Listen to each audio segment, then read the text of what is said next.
అందరికీ జేబీఎం. నేను Rajesh Mahasena. Welcome to Mahasen media. ఈ మధ్య జగన్మోహన్ రెడ్డి గారు మాట్లాడిన ఒక వీడియో చూశానండి. ఆ వీడియోలో ఆయన అంటున్నాడు జగన్ 2-0 అట.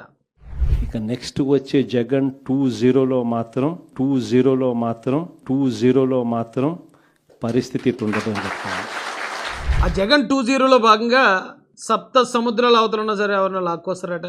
నెక్స్ట్ అధికారంలోకి వాళ్ళే వస్తున్నారట. ఈసారి మాత్రం ఖచ్చితంగా మెసేజ్ ఖచ్చితంగా పోతుంది. వాళ్ళందరినీ కూడా చూస్తూ ఊరుకోము. ఒకవేళ వాళ్ళు రిటైర్ అయిపోయి వెళ్ళిపోయినా, లేకపోతే వాళ్ళు దేశం విడిచిపెట్టిపోయినా కూడా ఎవరిని వదిలిపెట్టం. సప్త సముద్రాల అవతలున్నా కూడా అందరినీ కూడా పిలిపించే కార్యక్రమం చేస్తాం. పిలిపించిన తర్వాత సినిమా మామూలుగా ఉండదు. సినిమా మాత్రం అదో లెవెల్లో ఉంటుంది. సినిమా మాత్రం ఏ రకరకాలుగా ఆయన మాట్లాడాడండి. అయితే నాకు అనిపించింది ఏంటంటే ఆ ప్రోగ్రామ్ జగన్ 2-0 కాదు, యాక్చువల్గా డిజైన్ చేసినట్టు 2.1 పెట్టుంటాడు. జగన్ గారు ఆయనకు తెలియకుండానే 2-0 అని పలికారు. 2-0 అంటే 2 జీరోలు అని అర్థం. 2 × 0 = 0. ఎందుకంటే ఆయన గతంలో అధికారంలో ఉన్నప్పుడు ఆయన ఈ రాష్ట్రానికి చేసింది 0, రేపు ఆయన గెలవటం అనేది కూడా 0. ఈ మీటింగ్లోనే ఆయన ఎంపీటీసీలను ఆయన పార్టీలో నిలబెట్టుకోవడానికి చాలా తాపత్రయపడుతున్నాడు. ఆయన మా ఎంపీటీసీలు చాలా నిజాయితీ పరులు, మా ఎంపీటీసీలు చాలా నిబద్ధత కలిగిన వాళ్ళని తెగబోడేస్తున్నాడు. ఇక్కడ కూడా మన వాళ్ళు చాలా గట్టిగా కూడా నిలబడతా ఉన్నారు అని అంటే నిజంగా గొప్ప సంగతి. ఇక్కడ అందరికీ కూడా అభినందించాల్సిన అవసరం ఉంది. నాయకుడు అనేవాడు ఎలా ఉండాలి అనే దానికి నిదర్శనం మన ఎంపీటీసీలు ఎవరైతే ఇవాళ తెగో చూపుతా ఉన్నారో, విలువలకు విశ్వసనీయతకు గట్టిగా నిలబడి, మేము ఎంపీటీసీలమైనా జెడ్పీటీసీలమైనా కౌన్సిలర్లమైనా, అయ్యా చంద్రబాబు నీకన్నా పోలిస్తే మేము చాలా చిన్న పదవుల్లో ఉన్న వాళ్ళము, అయినా కూడా మాకు విలువలు ఉన్నాయి, విశ్వసనీయత ఉంది, రాజకీయాలకు అర్థం మేము చెప్తా ఉన్నాం అని చెప్పి ఇక్కడి నుంచి మన వాళ్ళు సంకేతం ఇస్తా ఉన్నారు చంద్రబాబు నాయుడు. కారణం ఏంటంటే ఆ ఎంపీటీసీలు అందరూ పార్టీ మారిపోయే ప్రమాదం ఆయన గ్రహించాడు. ఎంపీటీసీలు ఏమండి, జడ్పీటీసీలు, ఎమ్మెల్యేలు మొత్తం అందరూ పార్టీని వదిలేయడానికి రెడీగా ఉన్నారు. సో వాళ్ళని నిలబెట్టుకోవడానికి ఆయన ఒక పార్టీ అధినేతగా ఆయన తాపత్రయాన్ని పడుతున్నాడు అనుకోండి. అయితే వైసీపీ వాళ్ళు అందరూ గమనించాల్సిన విషయం ఒకటి ఉంది. అధికారం అంటే అదేమి పంక్తి భోజనం కాదు. మా ప్రాంతాల్లో బంతి భోజనం అంటారు, అంటే వరుసగా కూర్చొని భోజనం చేయడం అండి. ఇప్పుడు వైసీపీ వాళ్ళు ఏమనుకుంటున్నారంటే అధికారాన్ని కూడా పంక్తి భోజనం కింద వాళ్ళు భావిస్తున్నారు. పంక్తి భోజనంలో ఏం జరుగుతుందంటే వరుసగా 4 కూర్చున్నారు అనుకోండి. ఫస్ట్ ఆయనకి రైస్ వడ్డించారంటే ఆ తర్వాత ఆయనకి పెడతారు, ఆ తర్వాత ఆయనకి పెడతారు, ఆ తర్వాత ఆయనకి వరుసగా పెట్టుకుంటూ వెళ్ళిపోతారు. కానీ అధికారం అంటే అలా కాదండి.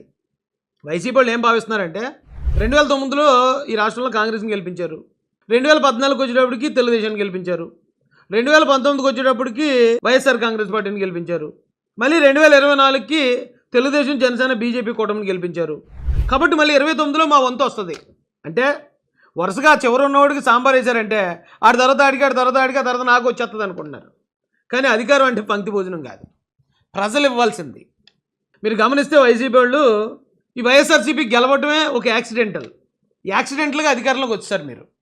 ఎందుకంటే 2014లో రాష్ట్రం విడిపోయిన పరిస్థితుల్లో చంద్రబాబు నాయుడు గారు మాత్రమే ఈ విభజన ఆంధ్రప్రదేశ్ని కాపాడగలడు, ఆంధ్రప్రదేశ్ మళ్ళీ డెవలప్ అవ్వాలంటే ఆయన ఒక్కడికే సాధ్యం అని చెప్పి ఆ రోజున కొత్తగా వచ్చిన జగన్ పార్టీ ఉన్నా కూడా, వాళ్ళ నాన్నగారు చనిపోయారనే సింపతి ఆయన మీద ఉన్నా కూడా ఆ రోజున చంద్రబాబు నాయుడు గారికి పట్టం కట్టిన రాష్ట్రం ఇది.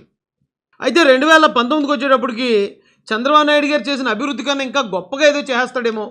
ఆల్రెడీ వీళ్ళు డబ్బులు సంపాదించుకున్నారు వైఎస్ఆర్ ఫ్యామిలీ, ఇక మళ్ళీ డబ్బులు సంపాదన మీద పెట్టకుండా ఈయన ఏదైనా రాష్ట్రానికి చేస్తాడేమో సార్ చూద్దామని చెప్పి యాక్సిడెంటల్గా 2019లో ఓటేశారు వైసీపీకి. కానీ 2024కి వచ్చేటప్పటికి అయ్యబాబోయ్ జగన్ గారు మనం అనుకున్నట్టు కాదు, వైసీపీ మనం అనుకున్నట్టు కాదు, మన పార్టీ ఆంధ్రప్రదేశ్ బాగుండాలంటే చంద్రబాబు నాయుడు గారే ఉండాలి, లేకపోతే మన రాష్ట్రం అధోగతి పాలైపోద్దని మళ్ళీ మనం చంద్రబాబు నాయుడు గారిని తెచ్చి కూర్చోబెట్టుకున్నాం.